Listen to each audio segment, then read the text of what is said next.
guys. Good morning. Welcome to Off Script, our neighborhood news podcast where we tell you what's going on in Southwest Florida through the eyes of our community correspondents. We're going to get to our local stories in just a minute. First, though, the thing that's really on everyone's mind is Hurricane Melissa. So that's why we wanted to bring Trent in. It's something we've been tracking all morning. We are waiting for it to make landfall in Jamaica, but this is a monster Category 5 record-breaking storm. You look at this thing on the radar, and I get a pit in my stomach for the people in Jamaica, Haiti, Cuba, because this is going to be devastating. Yeah, I just picked up my phone at the top of the 10 o'clock hour because we were talking about the storm. And I was like, I better make sure there wasn't another special statement. Yeah. At 9 o'clock, hurricane hunters were inside the storm, and they were flying around inside the eye for over 20 minutes. And they got the data back from their dropson. This storm is strengthening still. Wow. 180 miles per hour, and the pressure dropped to 896. Anytime you get sub 900 like that, you're top 5 strongest hurricane ever in the Atlantic. Milton, I believe, hit 824 last year when it was down near the Yucatan. But you're talking about storms like Rita, Wilma. It beat Katrina already. So Wilma, by the way, has the lowest pressure ever. Okay, really? Off the Yucatan. Very strong storm, but we're talking about a historically strong storm. I'm so worried for the people in Jamaica. The infrastructure there is just not, the prime minister was saying, he's like, I don't think we have any infrastructure in the area where the eye is projected to go that can withstand a Category 5 storm like this. The winds, feet of rain. Yeah, you're talking about an EF3 tornado, those kind of winds sustained for hours as this moves through. Now, it's picking up a little speed. It's 7 miles per hour. That's roughly the same speed as Ian when it moved through here, 8-9 miles per hour. Which was painful. It lasted so long. Like, when is this going to be done, right? Yeah. But you're right. The infrastructure there on the southwestern part of the island is some of the worst. And then you think about people that are stuck there and how are they going to get out? Tourists, people who don't necessarily live there. The Kingston airport's built on a strip of land that was filled in. And so that's exposed to water and surge. It's likely going to be underwater at some point today. Montego Bay is going to see 2 to 4 feet of storm surge on the north side of the island. It's a waterfront runway, and it's only one runway in or out. I just flew in on that one earlier this year, and I couldn't help but think, man, if a storm ever hits here, they're in deep trouble. So how do people get in and out? There is a smaller airport in Ocho Rios, but it's not one of the busier ones for the island. That's a huge point that you make, because I've been following a lot of those people on TikTok who have been found themselves stuck in the situation. They're staying at Grand Palladium and all those resorts and stuff. And they keep saying, our flight got canceled. We couldn't get out, but we'll be leaving on Wednesday. But actually, will you be leaving on Wednesday? Yeah, exactly. The only hope really is that cruise terminal in Ocho Rios. Do you bring a cruise ship in to try to get people in and out? It's going to be a humanitarian mess there. Because you think about our troubles here in Southwest Florida with some of our barrier islands cut off. Obviously, we did a quick job of getting the causeways open back up. Yeah. But you're talking about an island in the middle of the Caribbean, stuck. You have to wait for a hurricane pass to get any relief in or out, plus the communication. There's a potential here that most, if not all, that island's without power at some point when the storm passes. God, it's scary. It is scary. And so I was just talking to one of our community correspondents in the newsroom, Allie, and she was saying that she was talking to some teachers locally who have family in Jamaica, and she's like, we're going to talk this afternoon, but that storm isn't even going to be out of there till 4 or 5 o'clock tonight. When you think about that right now, they're bracing for impact at this very moment. Yeah. It's, my heart goes out to them. And, we were talking today about the hurricane force core being off the island around 4 or 5 o'clock. The way the rotation works around that storm, the wind's still going to be coming out of the south. So areas along Kingston, even though the worst wind is over, those mountains, the best way I can describe it is think of a sponge full of water. And as that air is forced to lift up the mountains, it's squeezed out. And it squeezes every last drop out. And that's why they're forecasting 30 to 40 inches of rain. And it's just going to continue. So even though the wind's done, the rain might not be for a bit. And that flooding that they're going to see well removed away. 7,000-foot mountain peaks there, and that water runs down.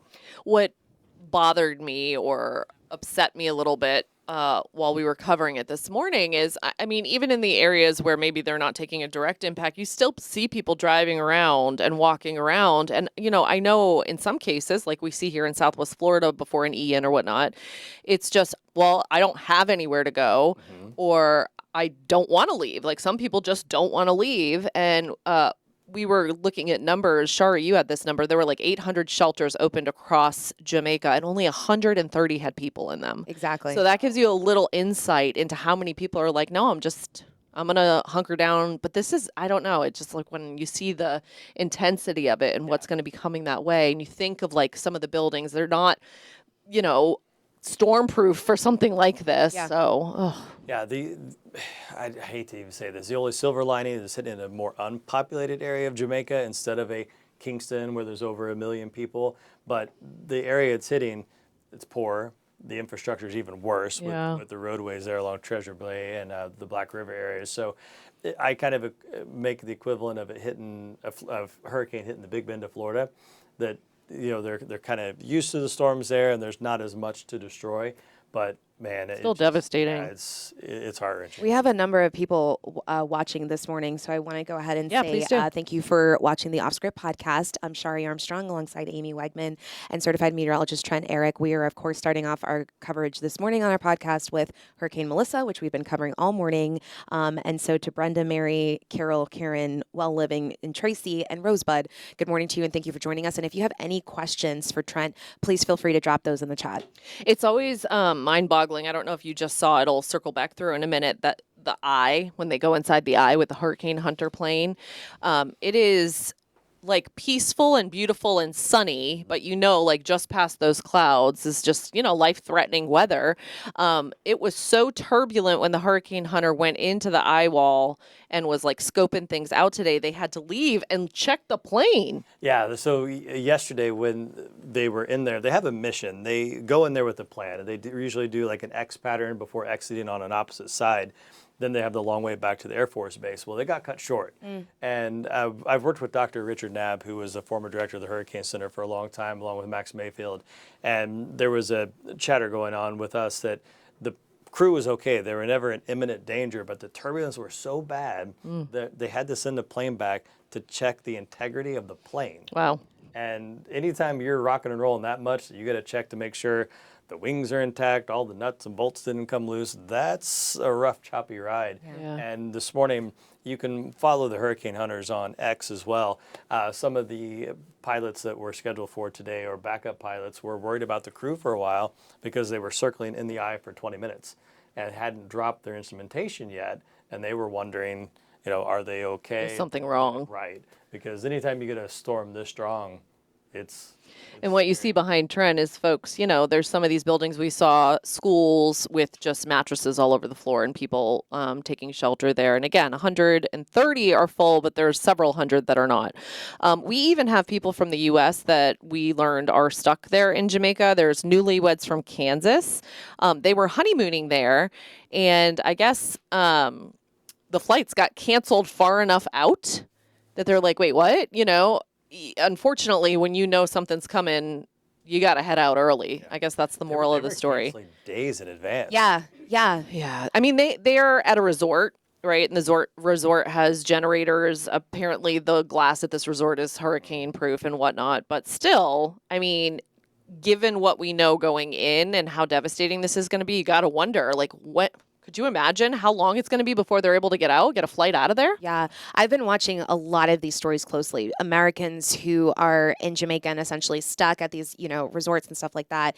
And I was amazed because, like, this one particular hotel, they had a plan. Like, we're going to go, everyone's going to be in the ballroom at this time. We're going to come and get you. Right. And those outer bands were so strong that they actually moved up their evacuation time to get everybody inside of the ballroom. So people have been documenting, they've been throwing up these hurricane updates like hour by hour. And you can literally see, like, anybody would be, that fear kind of growing because it's all, you go from being like, hey, we're in Jamaica and it's calm right now. Right. And then hours later, because of those outer bands, things look totally different. Yeah. And if most of you watching, or if you grew up here, or even if not, you've been through a hurricane. And if you haven't, even when it's not a monstrous hurricane like this one, when you're in the house and those winds are howling and the rain Oh my won't stop and the gosh. lightning, it's scary. Yeah, especially when it's boarded up, right? Yeah. Because it's not like you're peeking outside. Can't see. Exactly. Yeah, You're and just all your hearing. senses are Oh, here. it gives me chills thinking about it. I remember during Ian, it was described to me that it sounded like witches riding a roller coaster. Ooh. With Yes. Accurate. Panels banging and howling. the Yeah. the whistling. Yes, whistling. I guess I am glad, if you will, that it's daytime because having been through hurricanes where it's overnight and people are sleeping and you can't go outside because it's dark, at least when this gets through, it'll still be light enough that people can maybe you can see someone who needs help versus being out in the middle of the night, you know, or having to try to sleep through something like that. I agree. Because I'll tell you this much, they aren't going to be boarded up in stronger dwellings like we were here during Ian for the most part. I'll give you some examples. I was just in Jamaica at the beginning of October, and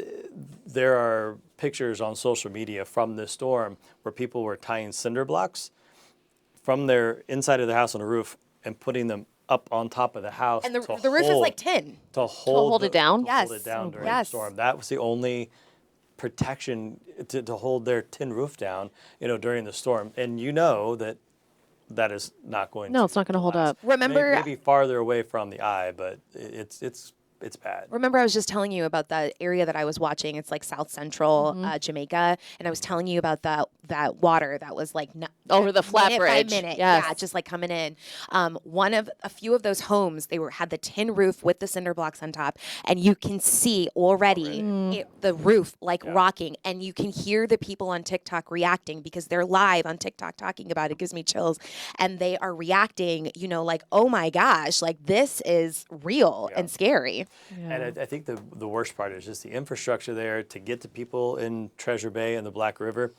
That's not where the major interstate, if you will, runs. And if you get the landslides coming down, these roads are going to be washed out. It's going to take days, weeks to get in and out. And I worry about that road even on the northern shore to get people from Ocho Rios over to Montego Bay. Sure.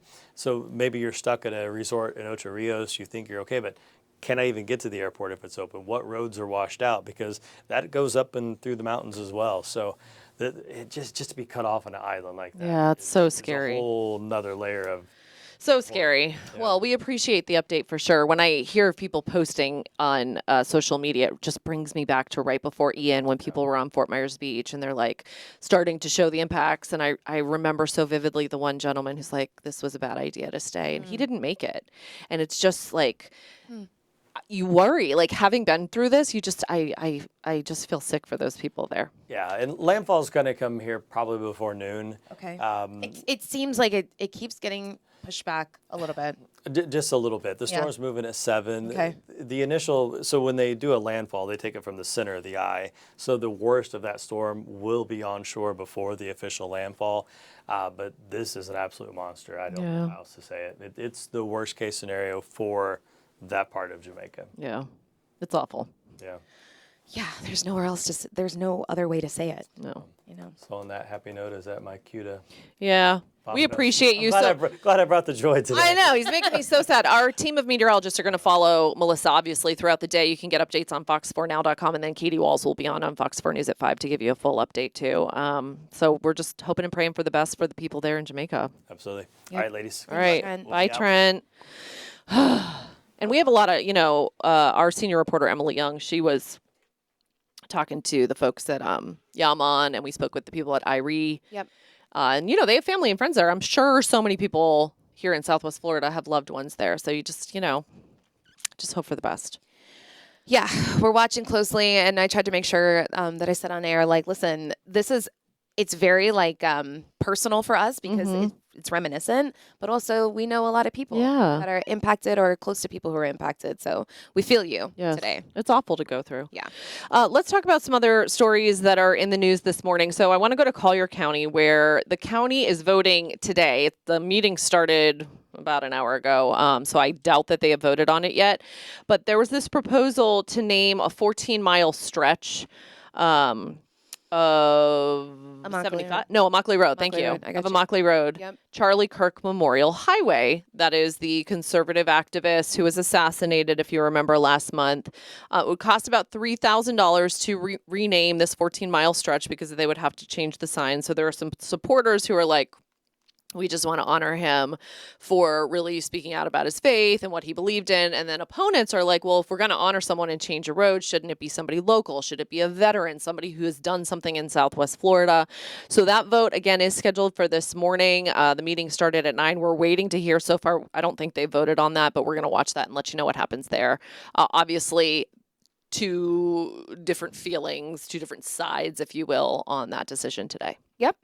I think you basically summed that up for Oh, us. sorry. Yeah. I just need to be quiet. There's nothing else to say. You wrapped that up. No, do you want to talk about the government shutdown? Because it's like droning on, day 28. Hello, government shutdown is real for so many people. I can definitely tell you traveling right now, okay, no joke. TSA workers are like, listen, allegedly, there are a lot of them that are like calling in sick. And a lot of people are saying like, listen, we are tired.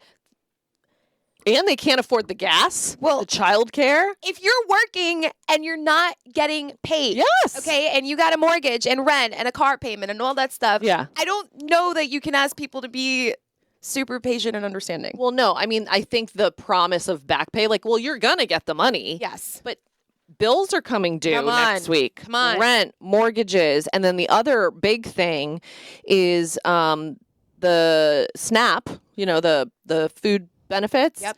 Supposedly on November 1st, that program's not going to have any money in it to send out that money. The average family, as of like 2 years ago, I think it was, they were getting $247 a month. So if you're not getting those SNAP payments, I mean, that's a big change for a lot of families. We spoke with our Victoria Quevedo, she covers Immokalee. She spoke with some folks down there who are really concerned because not only are some people going to get that money, like, it's not going to happen until the government opens back up. They just lost Winn-Dixie. their only grocery store. That's right. So it's like, okay, we don't even really have a place to go close by, but now also the money, the assistance that they rely on so heavily is gone as of next week. So resources, we should talk about what is available, right? There are a number of food pantries that are like, listen, if you find yourself in a situation right now when it comes to your SNAP benefits, or even if you're impacted by the shutdown, please reach out to us. Obviously, their demand is higher, and it's even higher right now, but they are saying, listen, they're posting on social media, if you have a need, please come see us. Yeah, for sure. We have that on fox4now.com. I see Trent waiting in the wings. Hold on one second. Let me put his mic up. He's got something to say. Yeah, Back up real fast. Come on in. What's All right, up? So I'm not going to sit down. I won't be here long. Remember I checked X right at the beginning of the show? Yeah. I missed it by 2 minutes. New update from the Hurricane Hunter aircraft came in. Storm has strengthened again. Gosh. Past 180? We're at 185. Jeez and Louise. the pressure has dropped to 892 millibars, which, if I'm not mistaken, would make it the third most powerful hurricane on record in the Atlantic. Wilma's first, Gilbert, and I believe this ties the Labor Day hurricane that hit the Keys in the mid-30s. And Gilbert is Impacted the one Jamaica. that hit Jamaica in 1988. Wow. That made me sick. That makes me sick. Yeah, so 892. So, usually when you get a storm that starts interacting with land, especially it's a small island country, but you're talking about 7,000-foot peaks. This storm has not gone through an eyewall replacement cycle. It's maintained this Category 5 status now for 36 hours. So, But I want to touch on that for people who don't listen to you talk about weather all day every day. Right. That means like this thing is so strong that nothing's phasing it is basically what you're kind of saying. So the eyewall replacement cycles, what happens is I always use the analogy of a figure skater. Think about bringing your arms in, and the smaller the eye, the smaller the figure skater, the faster it goes. Eventually that energy runs out. A new eyewall forms around it.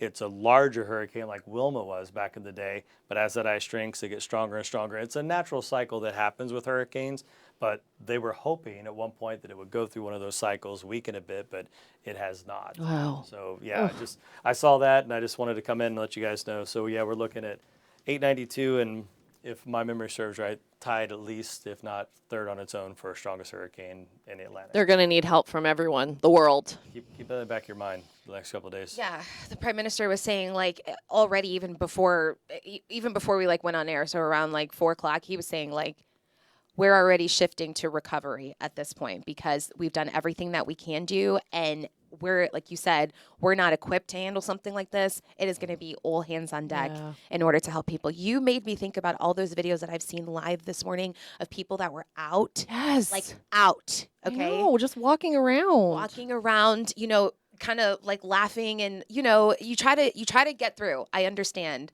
But with those numbers, you need to be in a safe place. Yeah. Absolutely. And what's scary too is like sometimes there isn't a safe place necessarily Yeah. to go to, what I was So gonna say, we do too. have a real quick, Trent. Sure, if you'll look at a Facebook comment from Oh Linda. yeah, I'm so sorry. What were you going to Linda. say, Trent, while she's Oh, looking it at was that? kind of the same idea. Like a lot of times, those people don't have a safe place to go Yeah. besides like what they know, which is, their home. And a lot of times folks think if they're at home, they can kind of save and salvage what they can. But in this type of situation, especially on the southwestern part of the island, it's going to be bad. Ugh. Linda chiming in, she says, pitiful destruction for an island that can't handle it. Yeah. It's like you said, they're going to need our help for sure. Well, keep us posted. And again, we'll be updating you regularly on social media and fox4now.com. That's where I'm headed right now. All right. ladies. Thanks, Trent. All right. But it's like my heart's heavy for them, for Cuba, for Haiti. Right, right. Because what comes next? Yeah. Yeah. All right, let's talk about red light cameras because this is like a thing across Southwest Florida. We're seeing more and more of them pop up in school zones, and we're seeing like more if you run red lights. And this is always controversial, right? Some people are like, yeah, catch them in the act. And other people are like, come on, really? Big Brother, or I don't want to be rear-ended, because that's like a concern. So anyway, the city of Fort Myers is considering, it's not a done deal, adding red lights and school zone speed cameras. So the police chief supports this. He says this is proven, and we have seen it in other Southwest Florida communities that it slows people down. You get one $100 ticket, and you're like, oh yeah, I'm gonna go slower when I'm around that school. The mayor of Fort Myers, Mayor Kevin Anderson, he says it won't cost the city a dime, but he did mention the kind of rise you sometimes see, especially in the red light cameras with those rear end crashes, because people might like go and then realize, oh, snickerdoodles, there's Sure. a camera, and slam on the brakes. Sure. But the council members support it. They said the roads are dangerous. At least some of them did. The city is looking at the studies and whatnot and talking about installing these. So if you're watching on Facebook, drop us a line. Let us know what you think about those school zone cameras, the red light cameras, all the fun stuff. I know red light cameras are controversial. I'd love to know what you guys think about it. Yeah. But you made a great point. I mean, I'm driving down some of these roads myself, and I remember when those cameras weren't in some of those school zones, and people were flying. And no matter how many times we tried to remind people these are school zones, they were still flying. Now we are all collectively going 20 miles per hour right when we see that sign, and everybody knows there are cameras in this particular area. I think they make a difference. 100%. I've seen it, when we leave Fox 4 in Cape Coral on Skyline, I have noticed it's much, much slower. Yes. During the school day. I think sometimes too, just to like be fair to people, we're in autopilot, right? You're running the kids to school, then you're going to the grocery store and you're like stressed out and you're thinking and Bon Jovi's on and you just go faster and faster and faster. Yeah.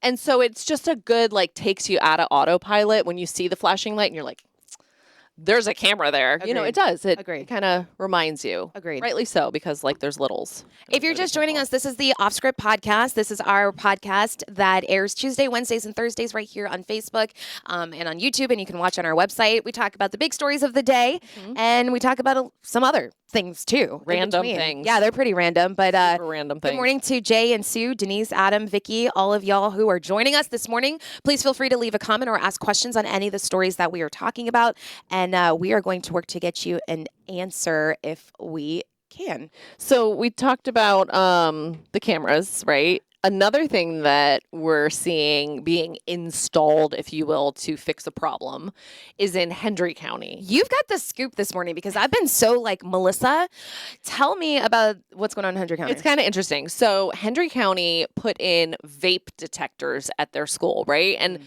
I'm a parent of a tween, and I do worry. I'm like, oh my gosh, I don't want them to vape. It's so bad. The popcorn lung. You don't want them smoking. You don't want them doing anything. Yeah. So anyway, I guess it was an issue in Hendry County schools, enough that they put in these vape detectors. Yes. So what happens is, well, let me get to the lead sentence here for you, is that vaping has dropped. And they have noticed a big drop ever since they put these in. They put them in 2 years ago, roughly. 2023, yeah. So here's what happens. If you go into the bathroom and you vape, the principal gets a notification that the atmosphere in the bathroom changed. And she says, hey, whoever, quick, go check the like there's a monitor, camera at bathroom, whatever, and see who comes out. And then they can question these kids. And I guess the other kids are seeing the consequences that are coming with it. And so the first year, they confiscated 16 THC vape pens, 24 tobacco pens, and then you go to the next year and it was just a total of 24. And so we're still waiting on the numbers for this year, but we're hoping it continues to go down. But they're seeing a decline. So it's just interesting, you know, how we can put technology in place at all these different areas of life. They said obviously they put metal detectors in as well. They really upped the security in Hendry County schools. So those are at the front entrance to the school or any of the entrances where people go in. So that was another deterrent because I'm guessing the metal detector goes off if you have a vape. Sure. Was this Austin's story, guys? This Allie's was story?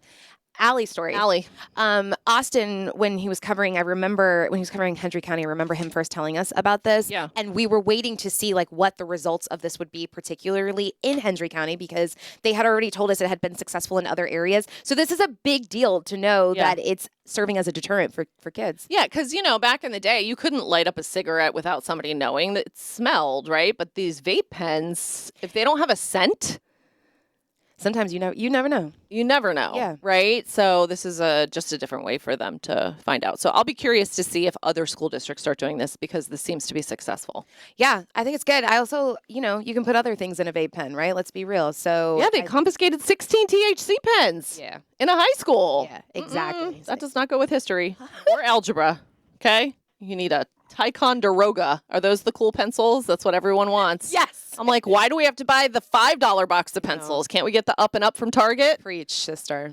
Preach. Dollar store? Dollar Tree. Even though it's not even Dollar Tree. a dollar. No, anymore. I It's a went and got different topic. balloons filled there the other day. And I was like, okay, it's still way cheaper than like back when Party City was City, open. yeah. But I was like, oh, okay. Price has gone up. Yeah, it's not the Dollar Tree anymore. It's the several dollar tree, but that's okay. There's this cool thing that Nike came out with. I was actually watching a video on this. It's like an e-bike for your feet. Okay. Okay. Okay. So these are not being sold yet. They're in testing. You strap this puppy on, shoe, it like measures your calf, how the muscle is attached to your leg. It has all these like interesting sensors. I watched a video where this guy tried them on and like described it. And basically, they said it's like an e-bike for the human in the sense that it makes walking easier. Like you're still doing it, but it like assists you. And if you're running, same thing. Like it just makes it easier, so you have to exert less energy. So I'm watching him do it. I'm like, oh, I wonder how that works. He's like, oh, I can feel the air, like measuring my calf or whatnot. So then about 20 minutes into this guy wearing them, the lady with Nike, because he was just, you know, a person that they sponsored this video and he could wear them for a little bit, shut the shoes off. And he's like, my feet feel like cinder blocks right now. I didn't realize how much they were assisting me and how used to it I was after 20 minutes. He's like, can you turn them back on? So this could be a game changer. They said not only for athletes or, you know, somebody who just maybe is tired, but for like mobility issues too. Powerful. That's Right? powerful. Yeah, I need these. Like with my workout routine and everything like that, Yeah. I feel like even just the everyday person who's trying to, you know, meet some weight loss goals or something could benefit from something like this. My question would be, and I don't know this, if it's helping you so much, like, do you burn as many calories? Or is it just helping you make it easier to do? You know what I'm saying? Like when you're Yeah. on an e-bike, you're not burning the calories like when Right. you're riding a real bike. Right. But I will say, like, you mentioned mobility. For someone like me who, like, my knee will kill me ever so often, Yep. how can this help someone like me go longer? Yeah. You know? Or somebody who maybe struggles to walk. Like, you know, that's the future. You're Yes. thinking like, wow, what if they made full leg braces? Could it Yes. help somebody walk Yeah, that's amazing. instead of prosthetics? Yeah, that's amazing. That's where my mind goes, but I'm not an engineer or a doctor. Sometimes I play one on TV. Sometimes you play a really good one on TV. Today's a day. Wow. I think it's just the coverage. It's the Yeah, it's funny. The first thing I thought of when I woke up this morning, I woke up to get ready for work and I was like, oh gosh, those poor people. Like that's all my brain can think about. I'm a little bit of an empath that way, but also just having gone through storms, I don't know. I just, The last time Jamaica saw a storm like this was 1988. Okay. That is why when people are like, they should evacuate and stuff like that, you have to kind of understand the mentality of those people where it's like, yo, like we've been, well, it's like we've done Ian here. hurricanes. Yeah. All the people on Fort Myers 100%. Beach are like, please. Exactly. Been through this a million times. Exactly. But it's that one. It's that one that's different. I mean, who knows? Maybe by some miracle it'll go through areas and I think there's going to be a lot of flooding, but if we can just spare life and maybe make it not so bad, we know it's going to be bad though. According to this most recent update from Trend, it's strengthened even more. Yeah. So it's something we will be watching throughout the day for you. We are awaiting landfall. What was the last Time frame? time frame that Trent gave us? Kind of like in sometime before noon. Okay. All right. So we're In the keeping a next close eye on hour, hour and a half. It's hard to say exactly. Yeah. Because it moves, wobbles. It's only going 7 miles an hour. So that. Right. Obviously, we know they're already starting to feel the impacts ahead of landfall. yeah. But thank you guys for watching on Facebook. Yeah. And if you have any questions, drop them down below. We'll try to answer any questions you have. And again, we're always covering this. Fox4now.com. Our meteorologists are amazing.